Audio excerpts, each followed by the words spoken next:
So indara hande deftere Galatian ko en sura joyi ayaje sappo e jeego o yahugo ayaje nogas eko Galatiawa sura biyar aya sa shida zuwa aya ashirin da ɗaya. Mindara Johala Dume Ruhu Shedan Hokkata neɗɗo nden ɗume ruhu Allabo hokkata neɗɗo je mari shedan je ruhu shedan ko neɗɗo je mari numo je suno je ɓandu ɗume ɗumejum on ko neɗɗo mai marata huwa nden wona kanko ɗo ɗum neɗɗo mo ruhu shedan ko mo tokkini suno ɓandu maako nden neɗɗo mo ruhu Allah ɗo ɗowa hanko bo ɗumejum be ɗume on ko o heɓata. To zan yi magana kan baiwa ruhu mai sarki. Idan mutum yana tafiya da ruhu mai sarki menene ruhu mai sarki zai bashi? Idan mutum yana tafiya da son zuciya menene ruhu na son zuciya zai bashi? To ya mu fara karatu. Wancan? Kun samu? Waye mai Hausa? Mai iya Hausa? Ba ki iya ba? Ina koya. To.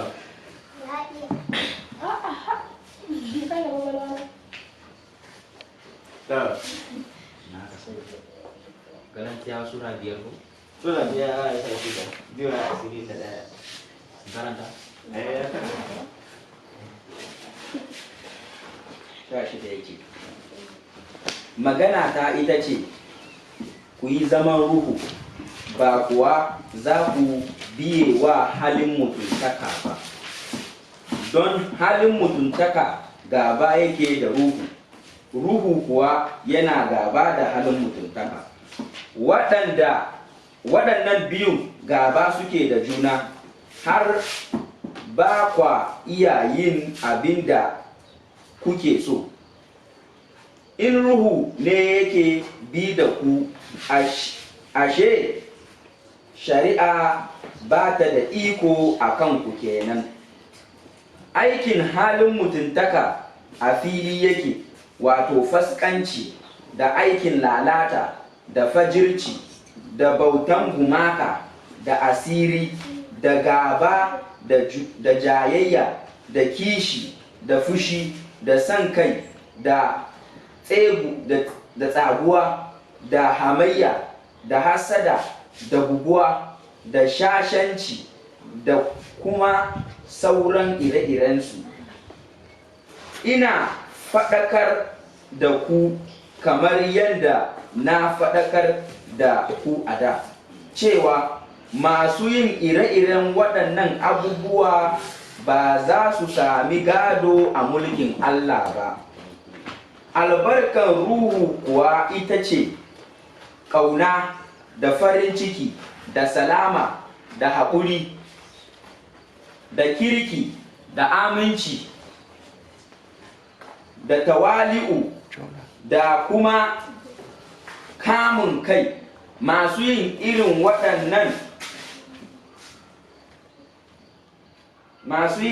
waɗannan abubuwa ba dama shari'a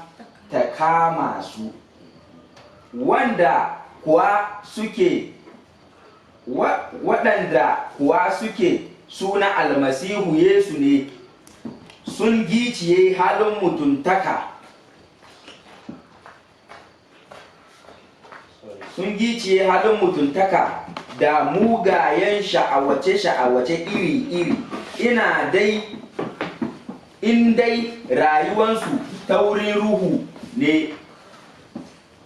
ruhu ce, to sai mu yi tafiya sai mu tafiyar da al'amuranmu ta wurin ikon ruhu. Kada mu zama masu homa. Kada mu zama masu homa, muna tsokanar juna, muna yi wa juna hassada. To ngode to mi yetti to en nani kuje ɗiɗi ko nder to en yiɗi sariya nangamin ko gomna nangamin ko Allah nangamin ɗo en hani en waɗa. Idan muna so Allah ya kama mu ko mutane ko gwamnati ya kama mu menene za a yi?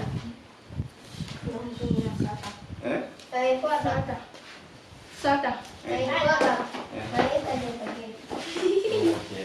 Idan muna so gwamnati ya kama mu shine mu ƙetare dokokin gwamnati. Idan ba mu bi su ba gwamnati ta kama mu. Idan muna so Allah ya kama mu haka me ya ja mu yi? Ƙetare dokarsa. Mun ga na farko kenan an ce to ha mi janga be fulfulde amma fulfulde ka min kayre ɓiɗi laaɓugo mi dara mi faccitira to woodi mo faamay se mi dara mi yeccita ngam emi nana seɗɗa seɗɗa fulfulde saka Nigeria mi laani mi tawi fulfulde kam yo ɓuri margo fassara laɗɗum dow haala man. To o wi nda ko jinmi wiigo on giɗe fodde ruhu Allah nden kam on mbaɗata ko suunoji neɗɗo yiɗi ngam suuno neɗɗo ɗon hona ruhu Allah bo ɗon hona suuno neɗɗo ngam dalila konnagu ngu on mbawata waɗugo ko giɗɗon, amma to ruhu Allah ɗon ɗowa on nden kam tawreta wawata nanga on ko wawata bawɗe dow moɗon. Kuuɗe suuno neɗɗo ɗe huwata ɗe bangiɗe ɗum kuuɗe semtiniɗe e sokki e dakareku e dewki labbi gunkiji kenan e hiila e ngaygu e jokkirgol e kaajal e ha'inare e mawnitare e seedol e yiɗugo kuuje neɗɗo e suuno e wuykere e fijirle kalluɗe e kuuɗe goɗɗe iri ɗe ko mbimi on diga ɓoyma sey mi wi'a on ɗum fahin. Huwanɓe irin kuuɗe ɗe donata laamu Allah sam, amma ko ruhu Allah rimata ɗum yidde e seyo e salaman e muñal e enɗam e mboɗenga e hoolare e yankinare e nantare tawreta haɗata kuuje ɗe ko moye laati goɗɗo almasihu Isa ko moye laati goɗɗo almasihu Isa tiggi ɓandu mum e giɗaɗi suunoji maaru ha gafangal. Ruhu Allah hokki en ngendam, nden kam acce ruhu Allah man ɗowa en, ta en mawnito, ta en tikkindira, ta en haajindira. To Allah barkitina waɗe. To en nani dow haala ruhu Allah e ruhu shaytan, ko haala dow yidde Allah e yidde suuno ɓandu neɗɗo. To en ndaari suuno ɓandu neɗɗo wato kuuje ɗe ɓe limti, o wi ruhu Allah kanjum ɗo mari ɗo haɓa be ruhu shaytan, ko Allah yiɗi ɗo haɓa be ko neɗɗo yiɗi. Ngam ko nde bo e ɗum haɓa non gonga, ngam ko Allah yiɗi haala may feere. Misali to mi jotta to mi fii goɗɗo paf, to ɓernde maako hokkay mo lornutu fiw yoɓutu, ɗo numo maako numo neɗɗo hokkay lalle yoɓuto ko o fiima wayno fiima go'o a ɓuri mo duuɓi a ɓuri mo daraja a ɓuri mo masembe ngam may ɗum fiw yoɓutu se ruhu Allah wiyama ta yoɓutu muñu to a nasti an be hoorema ma a nasti habre nder maɗa nasti habre misali idan mutum ya bugi mutum ruhun na tunanin mutum zai ce to karama gashi kafi si karfi kuma kafi si shekaru kuma kafi si ko misali ilimi den ya jo da ya yaudare ka ya mare ka yayi karama ruhun na Allah ya ce to kada karama kai haƙuri kaga a cikin ga an ka samu ka shiga yaƙi kenan irama ya haƙura wannan ya tura ruhun shaitan ya tura ka je karama ruhun Allah ya tura ka baya ka je ka saya kai tunani tukunna ka yi haƙuri to haka ruhun Allah da ruhun shaitan wato yonki ruhu shanidu be ko ɓandu neɗɗo yiɗi ko nde e ɗum taɓa to a hokkitay gotel saka majum ni to an kam wato a wawata waɗugo ko a yiɗi ta shaiɗan ma naftitana shaiɗan may tan a jamba a waɗa ɗume ko a watta amma anda a wala reɗirde kam na a heɓa a yara sa'i ko ñalde seɗɗa hidde ko goɗɗo ñifa to amma Allah hokkuto Allah may dare a heɓa ko a yiɗi nder ko Allah yiɗi may fuu ko a yiɗi pat a heɓa to kanjum on sa feere fulfulde wiyata seko to en ɗo nana seko ni wato kam seko on timmini haala may fuu bana o ɗo muñata o bo o muñowo to hakkude maɓɓe woodi ko fooɗata woodi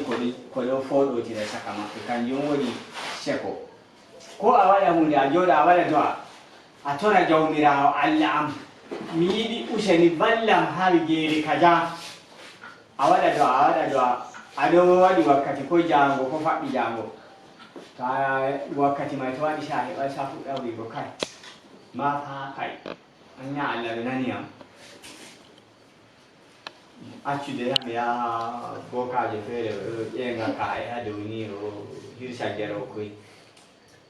to mi yahama ko ñalɗe ɗiɗi ni mi yiya bana haaje ma humtay to ayi wato Allah je tagi ko ɗume tagi gertogal be maɗam be ka'e may fuu kanga e tawi waɗugo hunde feere amma mo hirtata gerogel kanko watta hunde ay ma ya tan ha maako to kanjum woni ruhu Allah e ruhu shaitan to en laari ha aya 19 wi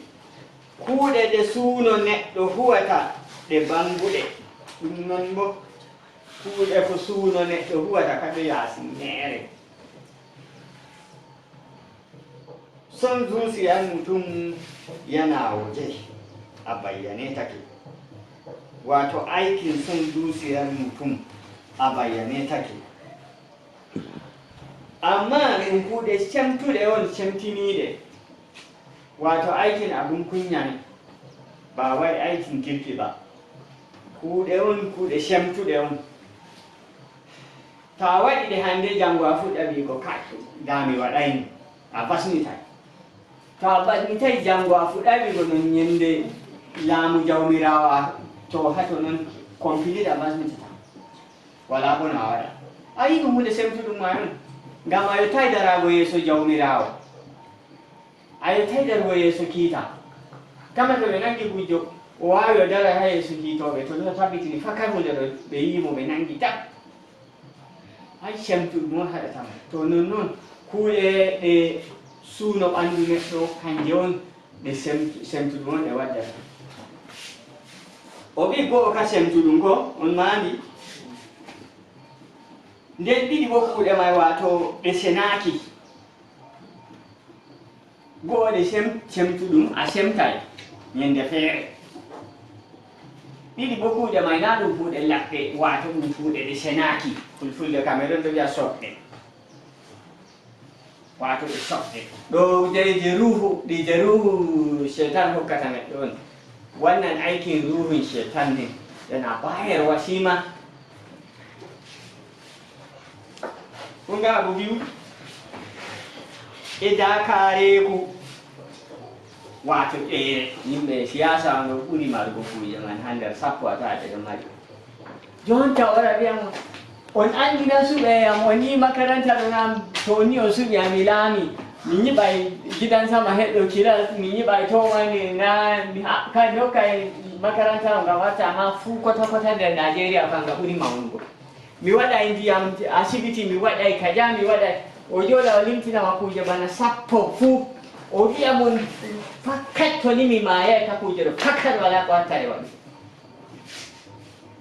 oɗo seyi o hokka mon o itta o sendina mon dubu joyi on patnoɗo o wiya habba duniya ay weli jotta kam nane kam en ɗon ɗon ɗo wahala on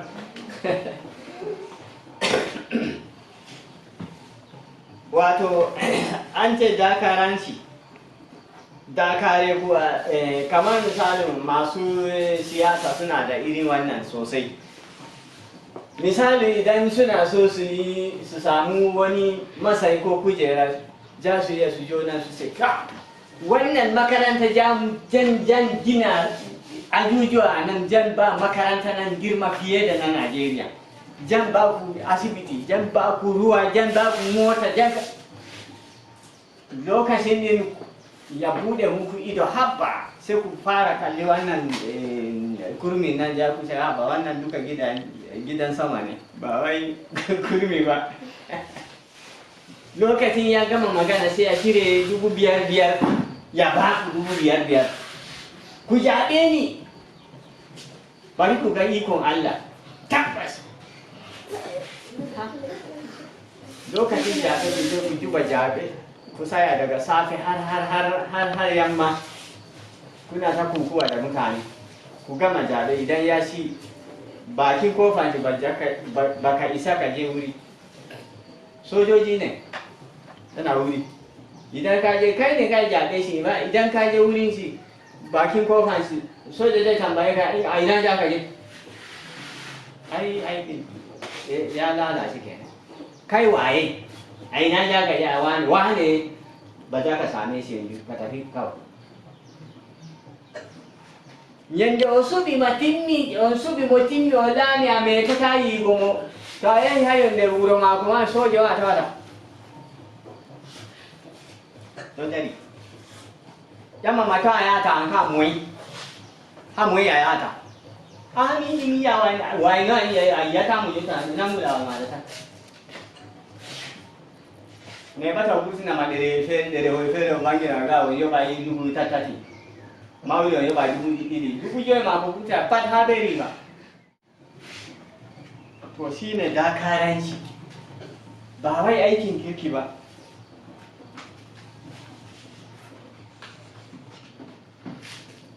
ere wuce laɓɓi ban koye ndino haala lawru a acca Allah ya aɗo rewa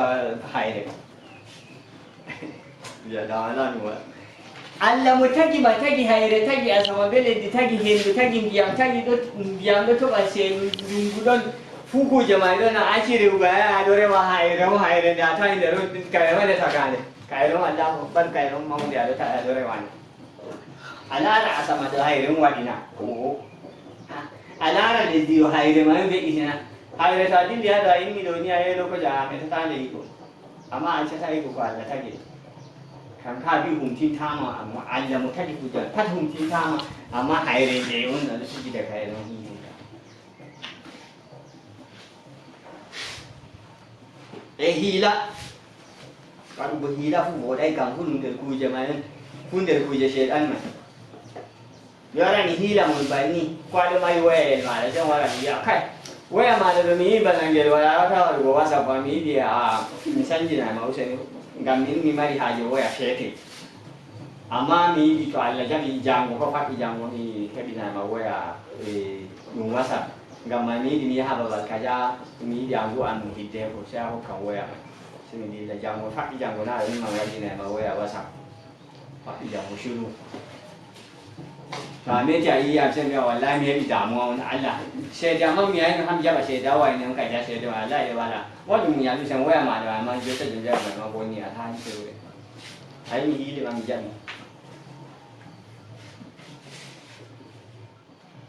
engai mu awanya nek do kai ada danan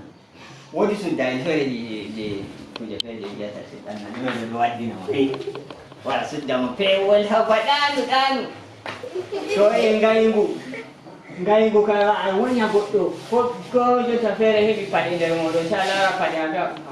asi to wodi reja fere sham ta wa kere fere pe tel ni yara wanda da nan to ta wanda ba irin na ko la wato idan mutum ya samu wani abu ko kamar takalmi mai kyau kana da dan guntun reja ka ce ai bari ya kaɗan nan bai gani ba sai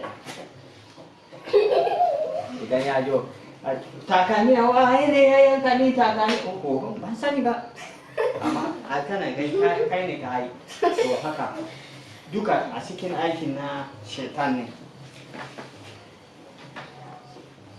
ejo kirgol a waɗi ni waɗi ni a ɗon waɗi hunde ka jare a min kami waɗai wayne on waɗi kuna ji duka ba abu mai kyau ba duk na aikin ɓangaren na shaitan ne littafin mai sarki ya bamu wannan na shaitan wannan na Allah ne duka dai kawo damuwa ne daga nan duniya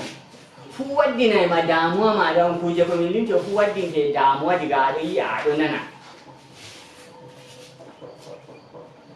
e kajal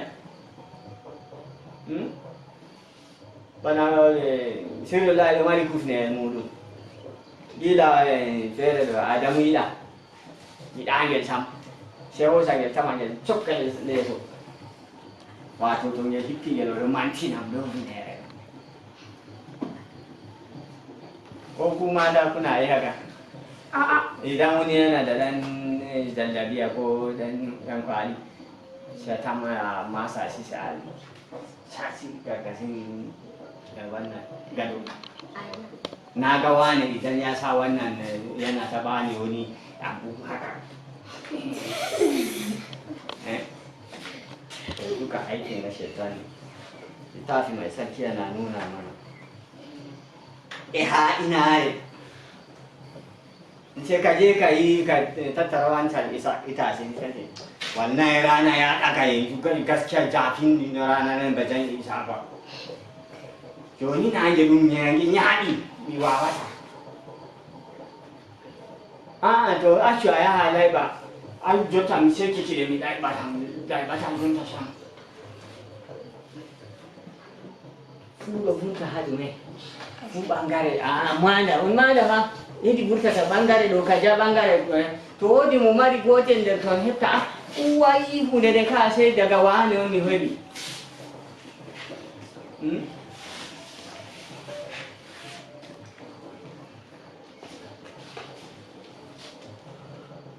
ma wani tare wato girman kai ba yana da girman kai a tsakani ina fata babu iya babu amma na fi shi shekara to kamar sa'idu na ji an sa shi na shugaban na gida ai sai bai sai ni ba da dai sai ni ba ina da shekara kaza ko nayi karatu ba ina da aji guda biyu shi yana aji daya sai di jangai sam kan do ha aji gosan ni ha aji di don ba ya da hukumu wanda ma ko ba ta tare wato duka bangare na ne esendol e yiɗugo kuuje ko jeeyayi senda hunde mum feere ɓingel fotai mema hunde mum jam to memi banni sey ya ha mama wane ya memi miyam hunde ka jare ɗo me ko a waɗata fu sa ɗo sendi hoorema ko kuugal on a waɗata ma sa senda hoore maɗa a huwa kuugal maɗa jima tan heɓa ɓe yiya jima kam fu voɗay o nani idan an ba ku aiki ku haɗa tare ku yi aiki din kada ka cire aikin naka gefe kana so mutum ya zo ya gani wannan aikin ka kafi su idan kana da hali wannan duka za ka samu damuwa to on huwa kugal misali haute on huwa kugal yon huwa ta on hauta ngal ngal fu ko a huwi dama moy andata a huwi dama moy yetatama Allah moy hoɗi waɗintama barka Allah moy ƴesdintama balɗe Allah moy maɓitintama risku Allah on nana waysata sendi a mawɗo wari yi ini fa gasi na yi aiki can wallahi su dukansu suna zaune irin wannan hali duka littafi mai sarki ya nuna mana ko margo suno mi ñamay burodi hande mi ñamay jango mi ñamay gertogal kusel gertogal mi ñamay to a yi goɗɗo jogi hunde sa a witiɗɗi ɗum gite ni bana almajiri to kamar misali almajiri suna koyon na kwaɗayi idan kana ci abinci kana zaune a nan almajiri zai hana ka da idonsi kawai ci abinci to ta yi waɗanda ne ta yi goɗɗo ñama hunde mako ko waɗa hunde mako ta wani ɓe manna amma to Allah hokkima wala mo foti haɗama ɓe wuytere fijirde mere ko buguwa bari in taɓa ɗan wani guntun wani ƙwaya kaɗan idan na taɓa fa zan yi karatu daga safe daga karfe 6 har karfe 4 ko karfe 2 ba na jin bacci to mi moɗi ɗan ƙwayeyel petel nini wato mi jangay diga jamdi 6 ha jamdi 4 gite am ɗo yoori tuk jango ta moɗay a waala ɗanugo ha jamdi 10 kai a anndinaamo ni mi janga fay kai dole mi moɗa fay a moɗa fay seɗɗa ha warta habba to a moɗay kam ka waɗa wallahi idan ban sa wannan ba gaskiya ba zan ji daɗi kwata tunanina a maƙale take duka littafi mai sarki yana nuna mana duka wannan bangare ba wai bangare mai kyau ba ku gane da kyau ko to mi moɗai sam ni ka ande to moɗai kiriɗo sam kai mi nanta belɗum ɓandu am sam kañum ɗo dole on mi moɗa an ka tumata aɗo wiki tan fuu kuuɗe seeɗan on be fijirde mere yalla fijugo diga fajiri ha hira wala fijugo seto meɗi hoyi ɗum jango ma fina ɗo fija jangirde ɗon jangay kugal ɗon huway kamo pat littafi mai sakkili wala ko nafata may bo moy yimmi fiji diga ɗo fam ɗo fija on ha nayi nde ɗo mari hunde yecce am moy no nandi yanu